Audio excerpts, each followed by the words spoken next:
Hey everyone, David C. Anderson here, coming at you from the KnifeCenter, and we've got some cool big new knives to show you this week, and some small ones too. But the coolest new knives that have just hit our shelves are on the table in front of me, so let's check them out.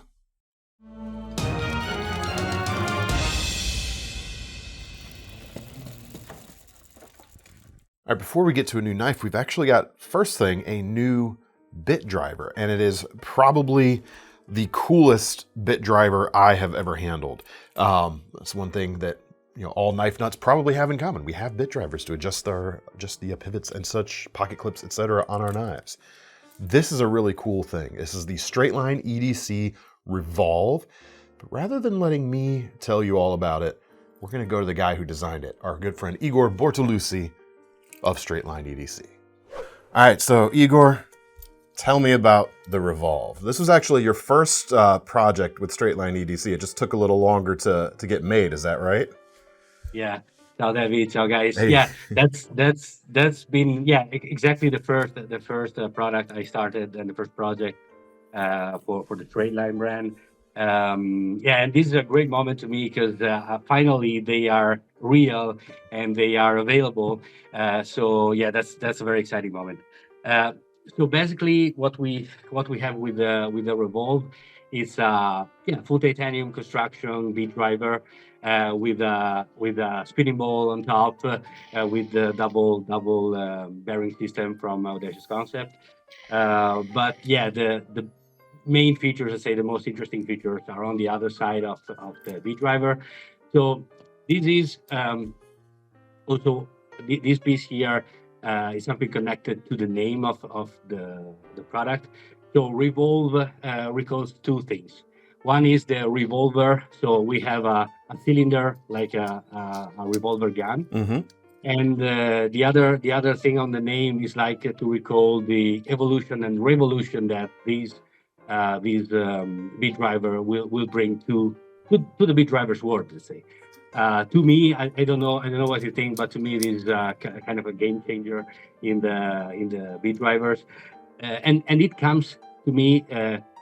It's often happen for other products from a need.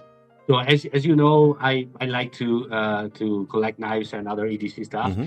and I bought a lot of EDC of bead drivers in the past. And one thing, while using them, one of the things that I thought was it would be great to have something in which I can like store the beads inside of the bead driver and be easier to select them, not like going around and browsing through the different beads like you have. some store in the handle and you have to unscrew it and you dump them out and you pick the ones. This is a way more cool solution than something like that. Exactly. So the thing, so the concept came in my mind, and the first thing it came in my mind, the first image was like this revolver drum, Yeah. And the cool fact is, I contacted my good friend Ruslan from Audacious Kansept and asked him if he want to join and help me to make this happen. Let's say. And he and in his brand he did a lot of like bead drivers, so he's quite experienced on this.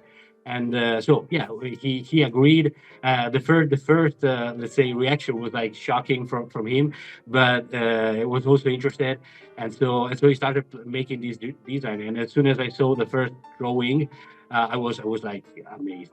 And I remember the first prototypes I brought to Blade Show 2024, and you were one of the first one to show the very first prototype. And I got very good reactions, so I said, yeah, we need to move forward. Well, it's just simply a very cool solution for something like this. I haven't seen something quite like it. Tell us a little bit about how it works. Yeah. So basically, what you have is you have a cylinder with that store 6 different microbits that you can see from the outside through the cutout windows that there are on the cylinder. The cylinder can be open, and you can also remove from the main body. So it's easier to like switch the position or like putting new and different microbits that you want to put. Sure, you can load up whatever you like. Yeah. Exactly. The important thing in this operation is to remember to align the writing of the bit type to the cutout windows, so you can see it from the outside. This is very important. When you chose your setup of microbits, you put it back and you and you close it, right? You close it, and it's inside you have detent bolts, so it's locked in place. It will not go anywhere. And when you're ready to use it, you have to turn it on the other side. There is another window, another cutout window. Yep. And in that window, you will see what's the actual the microbits that you selected. So what you do is like you rotate the cylinder until you find the right bits that you need to use. And when you found it, you just push the bolt action to the end and lock it turning on the right. That's so cool. While doing this operation, you have to keep the bowl facing down and the tip facing up, so you will not have the bits falling down. Sure. And when you're ready and you select your bits, you just go with your operation. And when you've finished, you just put it back with the tip facing up. You just disengage the bolt action, and the spring will bring everything back. That's so cool. That's so cool. You can move to other, for example, if you need to do other operation with another bit. The important thing is when you finish to work, you can put it in what I call the rest position.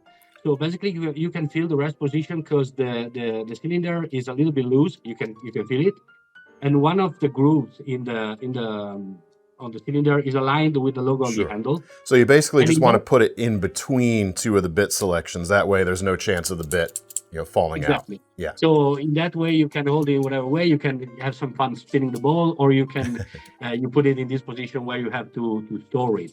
Yeah. Well, it's such a cool solution. It's fun. First of all, like it's just a lot of fun. And what I like about this over a lot of like other small bit drivers with the rotating back end here is you don't often get a lot of torque on something like that. You've got the convenience of working on a small thing. But this one solves that by having this big triangular piece right here. You can actually, oops, I accidentally disengaged it there. You can actually twist with a lot more force than you would on another type. And that's really a really neat added bonus to this design, I think. And there was another concept that we wanted to put, and that was really interesting because usually on the bit driver you have like a cylindric shape that is good, but in this case you can really put pressure, pushing on one of the sides on the angles of this triangle. And then one of the tips you told me, because I was doing it by accident, when you're disengaging the bolt action, you kind of think of it like a frame lock on a knife. Don't put a lot of pressure on the revolver cylinder itself, because if you are, sometimes the bolt might not retract if you're pushing it in a little bit. Just let it be free, and it'll be good to go. We got the stonewashed finish and this flat black finish. Both of them look very cool. Igor, this is just an awesome product, man. I'm so happy to see this. You've been telling us about this for a little while, so I've been eagerly awaiting it kind of coming out. So very cool, man. Yeah, thank you so much. I'm really, really excited about this. I'm really excited that we have been able to make it real, and so I hope people will enjoy this. I'm really enjoying using that since when I got the final pieces, and I hope people will like it too. Well, Igor, I'm really happy to see these finally hit the market. You've been showing us some of your behind the scenes ideas for this for quite some time now. It's very cool to see it in stock. If you're not interested in these, and folks out there, if you're interested in some of the knives that Igor has designed, the Ernie and the Alley from the StraightLineEDC brand are back in stock now. You can check those out. We've got the Viper collaboration you did, the Mirror 1 and Mirror 2. We have some of those in stock, and you've got new collabs with Mazarin coming soon as well. It's so cool to see you, moving on and doing some cool new things. I think you're definitely on the right track, man. It's so fun to see. Thank you. Okay. All right, ciao. All right, very cool item, and now on to the knives. The first is from the Tenable sub-brand of Kansept knives. And I've got some more from them later in the video, but I wanted to get this one up near the front. This is a new version of the Kryo. The Kryo was a Kansept design originally. They've brought it to the Tenable line, changed things up a bit on it, and given us a very compelling budget knife option, especially if you're looking for a full-sized knife experience under that $50 price point, this could be a really good one to check out. There are several versions of it, handle flavor-wise. The G10 versions, actually this is the only G10 version currently on the site, Jade G10, black stone-washed blade, coming in at $50. Micarta is about 56, aluminum is 57. 5 total options to look at right now. But let me show you here, 3.5 inch or almost 3.6 inch drop point blade, Sandvik 14C28N. So you've got pretty good toughness, very good toughness actually, as well as capable edge holding and stainless qualities. Slightly on the thicker side, so this leans a little more into being a heavier duty feeling tool. It's still going to slice decently well. You've got a almost full flat grind, and it's not a prohibitively thick spine there. Just not a, if you're looking for like laser thin slicing, this is not what this knife is going for. But really great, versatile shape. I mean, that's a shape that will work just about at any task you could imagine. G10 handles, as mentioned, reversible pocket clip. It is pretty deep carry. You've got flush head screws, not inset, however, so it just sits nice and flat on the outside, but there's plenty of space in that clip. I don't see that being a snag issue whatsoever. Full-size grip for my slightly larger than average hands. I've got all 4 of my digits on there quite nicely. A little bit of a space up here up front where you could choke up if you want to, and still have solid grip from those back 2 fingers that comprise most of your grip strength anyway. Really, really nicely done. I would suggest, or in my opinion anyway, I'm not too keen on the aluminum handled versions of this knife, and I'll tell you why. It has to do with the lock bar access right here with that crossbar lock. As you can probably see, it's pretty flush. It's not sticking out a whole lot, and I know some folks like that, but it does make it a little more tricky to lock and unlock. I'm finding myself, I have to think about it just a little bit more, and the aluminum textured knives are a little bit slick, a little bit more on the slicker side as opposed to the grippy side, and it makes it exacerbates the problem there a little bit. Still works just fine, as you can see, but if you're wearing a pair of work gloves, that would definitely add to the difficulty. Just, would love it if they could just, broaden that out just a hair, just a little bit. But the G10 versions are easier, and the Micarta versions are pretty easy as well. But yeah, overall, very successful design, especially if they're able to lengthen that crossbar. This is definitely going to be a contender for one of the best budget knife releases this year, in my opinion. Next up, another really nice budget knife from Buck, and this is a knife that's priced at about $47. It's called the Stinger, and it doesn't feel like like a high-end Italian knife, but it feels like a budget alternative to some of those like high-end Italian knives out there. This is an imported knife. This is not a US made Buck. What you're getting though is a 3-inch drop point blade of D2 steel, stainless steel frame lock on the back, aluminum and carbon fiber on the front. And it's really those vibes. It gives me like almost lion steel vibes in style. Just built down to a more attainable price point, however. But you've got contour to the handles right there, front and back. You've got a deep carry pocket clip that sits in a pocketed milled out slot on the handle, reversible with a blackout plate there, or filler tab on the front. Stainless steel frame lock as mentioned, so the lockup is very secure, just a hint of wiggle, and then flipping action with ball bearings in the pivot on this knife make it feel really, really good. This is something that could be, you could wear dressed up. This would make a decent gentleman's knife if you want your gent's knife to have a bit more of a, slightly heavier work quality to it. It bridges that gap very nicely between, feeling very capable and feeling elevated and, an enhanced experience, if you will. Really, really nicely done. I'm digging these a lot. This is the blueberry flavor. What other flavors we've got? We've got olive and black licorice flavors also available right now. The other new thing from Buck we've got on the table this week is one of the Heritage Hunters. You kind of brought back to the line, updated in the line essentially. This is the classic 119, the 119 special. The Heritage version comes with cocobolo wood for the handles, and it looks to be like a diamond wood style product. So it's laminated cocobolo layers as opposed to a solid chunk, I believe. That is what it looks like, but it is comfortable, just like the standard 119. Wraps around the full-length tang right there, giving you very comfortable ergonomics, no hot spots, nothing for a tang to stick out and grab you. 6-inch blade, 420 HC steel with that classic clip point shape, and the pommel there at the back. And it's not just the 119 they've brought back out in this configuration. The Woodsman, the Skinner, the Pathfinder, and the Brahma, and even the General, although we don't have the General in stock just yet. All the others are, however, are all going to be available like this, which is very cool. Classic hunting knife, bit of tactical vibes too, obviously with its kind of connection to old World War II era fighting knives. And the sheath, the leather sheath on the 119 is one of my favorite leather sheaths on any production knife. I think it works phenomenally well, and I love the flap arrangement right here. Being as it sits on the inside of the handle, when you're wearing this on your belt, this is a right side, carry, obviously. This is not a lefty-friendly sheath necessarily. I love that the snap's kept out of the way. As you're walking through things and past things, it's much less likely for something to snag that and pop it open when you don't want it to be popped open. And yet when you go to draw it, you just pop it and you can pull it right past. I say that as it gets slightly hung up on it. You can pull right past and you're good to go. And it stays out of the way when you go back into the sheath as well. I dig the sheath very much, worthy of attention for sure, because it houses a very cool knife as well. All right, next up, we have got a new version of the Companion from Becker Knife and Tool, made by K-Bar, or more commonly known as the BK2.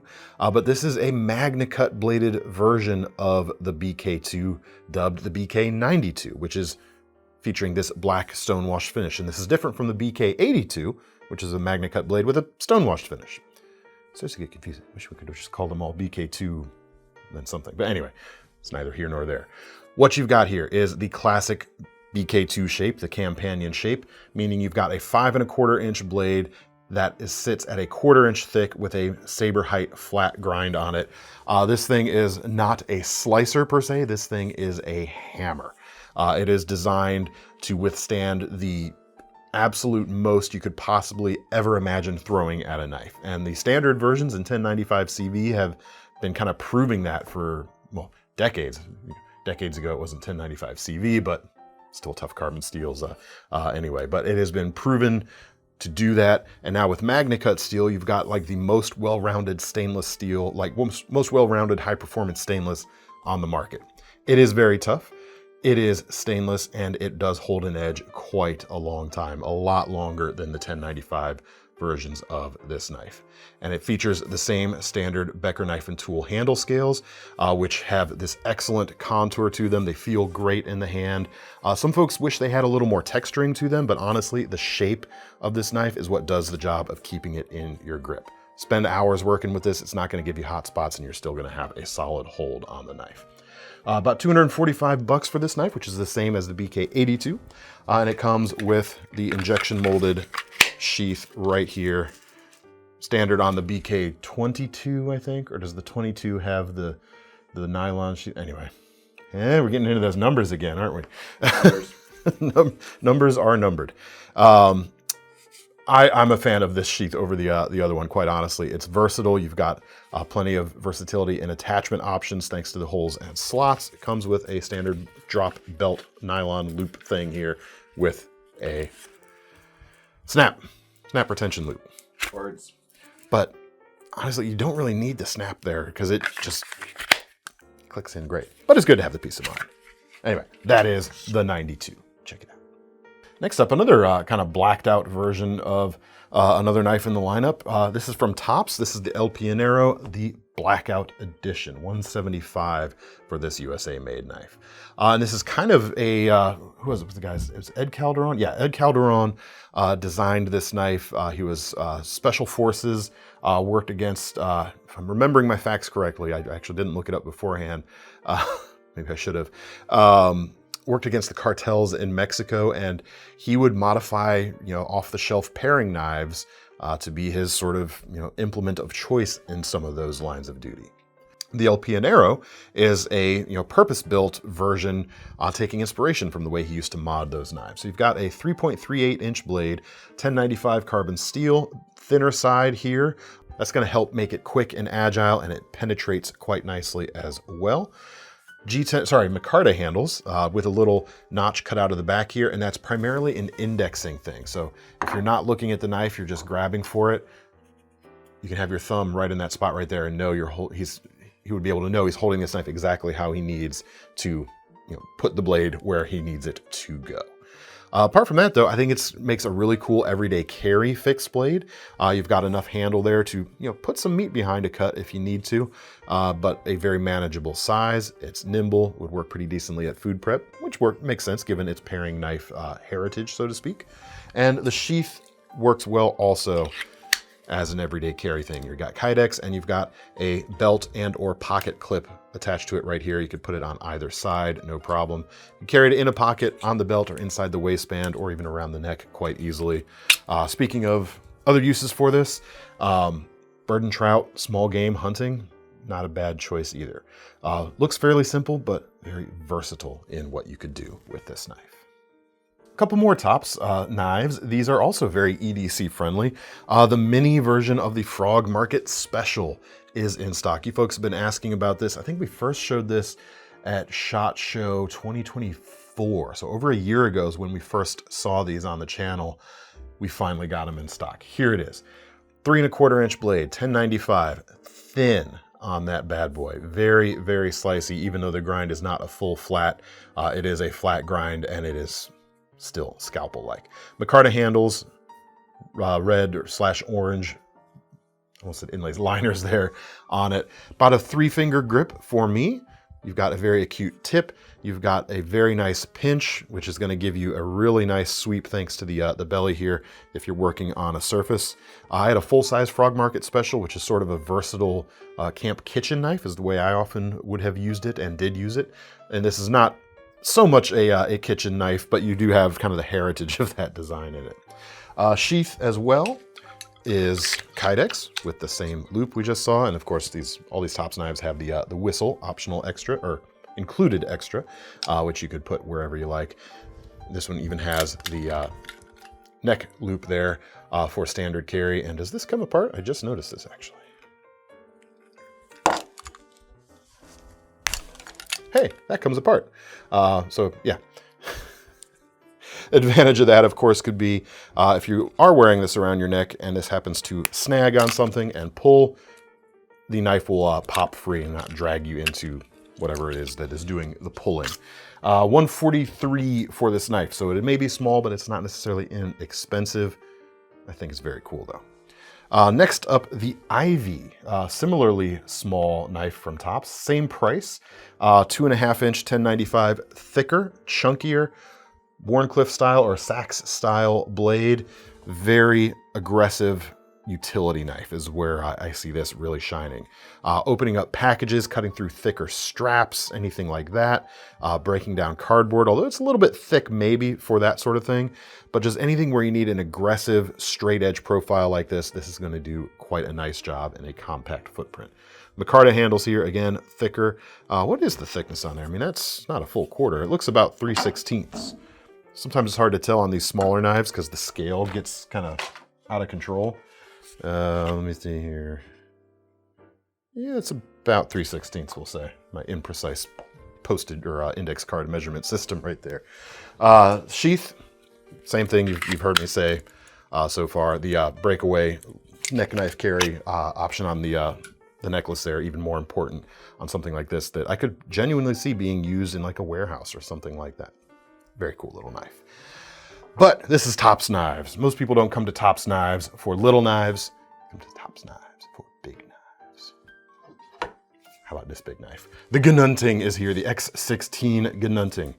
This is huge. I mean, this is a nearly 16-inch recurved or hawkbill style blade, 1095 again, about $310 for this knife. It is an absolute monster. Linen micarta handles, red liners on this as well. A couple different hand positions. If you want to balance it a little better, if you need to do work up here, finer work as opposed to big hacking work, this will balance it better. It's still quite blade heavy in this orientation, however. Let's see if we can find the balance point here while being safe about it. Yeah, you're about up there. So that's nearly 3 inches up from the start of the sharpened edge.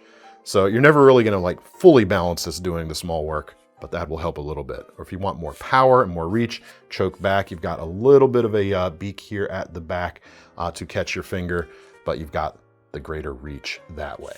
What would you use this for? Well, it reminds me a lot of like old scythe blades that, threshing, harvesting wheat, harvesting whatever you can imagine. Souls. Harvesting souls. There you go. Know your local laws and regulations, of course.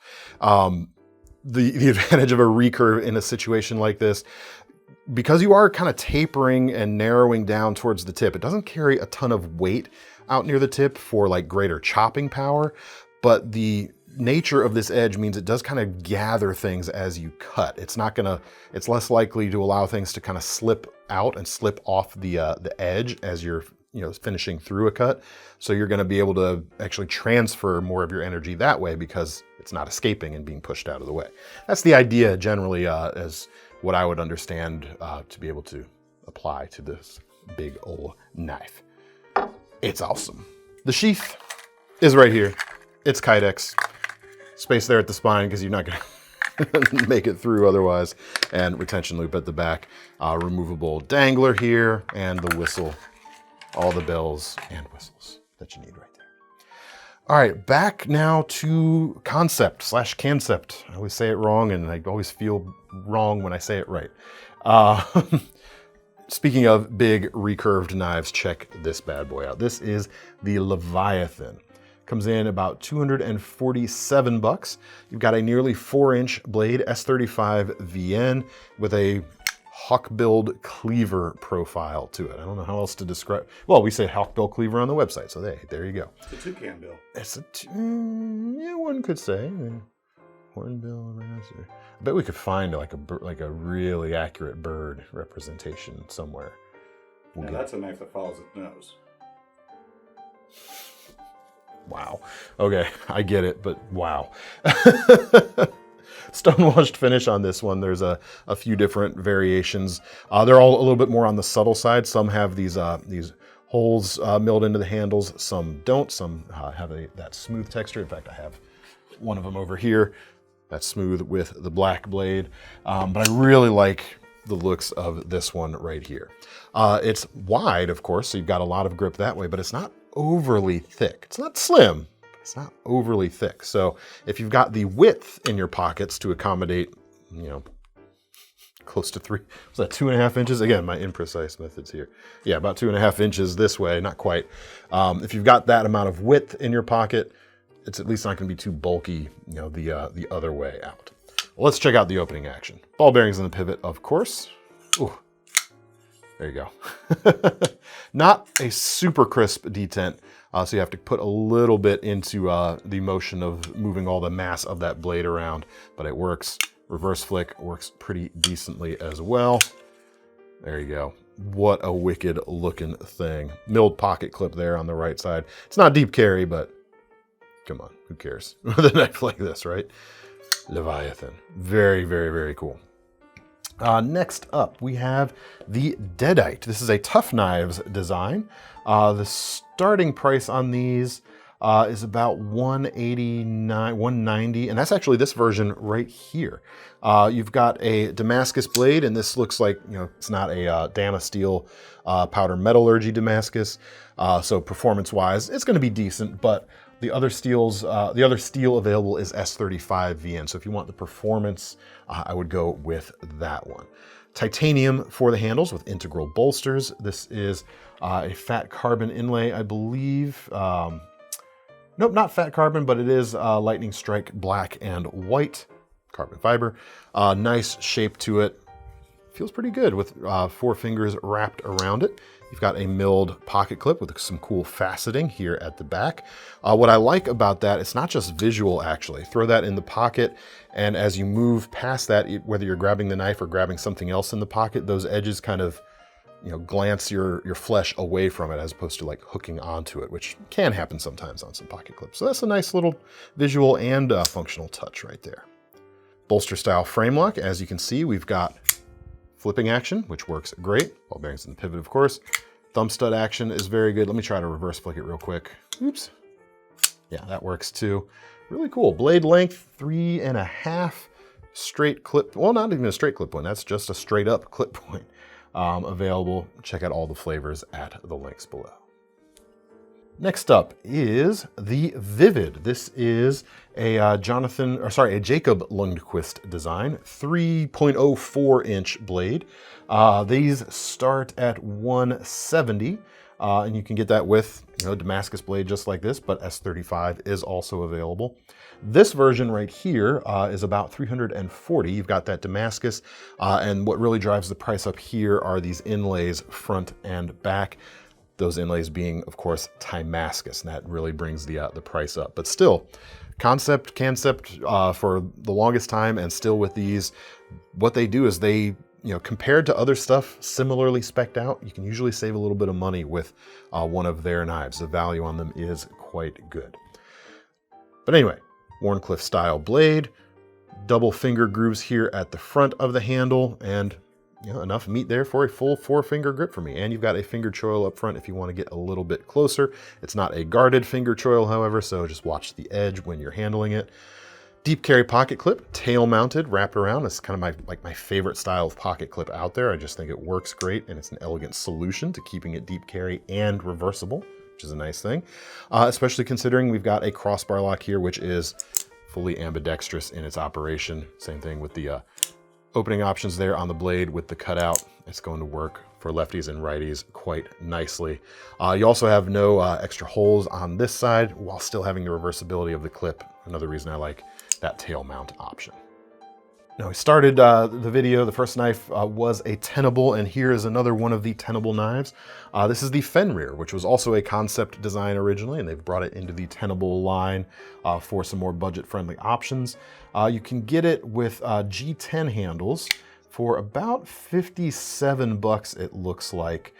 This version right here has, you know, micarta bolsters and a aluminum section here at the back. Those prices come up starting at about 65, 66. This one right here is at 69. So depending on which one you get, you know, varies just a little bit. But the styling on this one is really cool, and it really backs up the cool blade profile. This is definitely, I think, Kansept's most distinctive knife design they've ever done, so it's cool to see some more budget options. Blade is about 3.5 inches long. We've got 14C28N, good budget-oriented stuff. The purple micarta on the black looks really nice. Deep carry pocket clip, flush head screws on those, and the button lock makes it easy for lefties or righties, even though it's a right-hand facing lock. But you've got the reversibility of the clip to back up that as well. Action is really good. The blade shape is really cool. You can choke up on it. That tip is really fun and really precise feeling, and a very slicey profile overall. Gonna have you some good efficiency on that thing right there. Next up from Tenable is the Fermi, 3.11 inch recurved blade right here. 14C28N, canvas micarta or G10 available. G10 for under 50. Micarta is about 58, it looks like. That's what this one is here with the black micarta, stonewashed finish on the blade. Liner lock, deep carry pocket clip, not a reversible clip in this case. That is definitely a clip intended for this knife and this knife only. It's a little bit extra long to give you some extra reach. Action is good with those thumb studs right there. Ball bearings in the pivot. They're not skimping on that, even though the rest of the knife is very affordable. And this is a good example of me to be able to show you the Kansept version right alongside it, because these are new as well. So they've kind of released both knives at the same time in the high-end brand and the more budget subsidiary. This one, 20 CV for the blade, titanium handles, Mars Valley fat carbon inlays front and back. 220 bucks for this. You've got an inset liner lock, so very clean on the reverse side of the knife. You get the full visual effect, same as on the front, along with, of course, that milled pocket clip that you get here, which is screwed in from the inside, which is a nice extra little touch. And again, kind of same deal on these with the ball bearings in the pivot. Cool design. Has a little bit of extra cutting power thanks to that recurve edge. Adds a little bit of extra, angular advantage, as well as a little more length in your given sharpened edge there, which is always a cool thing too. And last but not least, we have the Luccio fixed blade. Kansept versions of this come in at about $129 with an S35 blade and a titanium handle. This version, the Tenable version, is coming in at about $49. You've got 14C28N instead of powder metallurgy S35 and G10 as opposed to titanium, of course. Blade length is about 3.8, high flat grind with a harpoon tip and a full constant belly right here. We describe it on our site as being sort of like hunting or outdoor friendly, and I suppose with a shape like that, it would make a decent skinner for sure, but this feels more like, it feels less like an outdoor knife to me and more like an everyday carry type of option. Honestly, use it however you wish, but that's just the vibes it gives me anyway, at least especially with this black and white version that we've got right here. The handles have a little bit of angularity to them, a little bit of interesting milling going on. Again, reinforcing the vibe to me, at least, that it's a little bit for style as opposed to like outdoor bushcraft comfort, so to speak. Not that it's uncomfortable, but there's different ways to do things, and this feels a little more fanciful in a way. Not in a bad way. Don't take my words the wrong way. No one has ever misinterpreted anyone on the internet. Why should I be worried? Kydex sheath, real Kydex sheath at this price point, which is quite nice. The kind of 2-row dots style attachment on the back, making it easy on and off of your belt when you want it to, but unlikely to come off when you don't want it to. And then you could, of course, do some other aftermarket stuff on this as well. No slot in the middle, but that standard Tech-Lock hole spacing will be able to be accommodated with that right there. Feels really cool though. Nice and slicey. I might round the tip of this off a little bit. I'm feeling a little bit of a poke right there, but again, cool profile. Anyway, that is all we've got for this week. Make sure to let me know what you thought down in the comments section below. And if you want to get your hands on any of the knives, or the Revolve, of course, check out the links in the description to take you to KnifeCenter.com. If you want to break up some of these more expensive knives into more manageable payment chunks, you can use our new Sezzle option. And don't forget about our long-running Knife Rewards program to earn some free money on your next knife. I'm David C. Henderson from the Knife Center. That's Thomas behind the camera, and we are signing off. See you next time.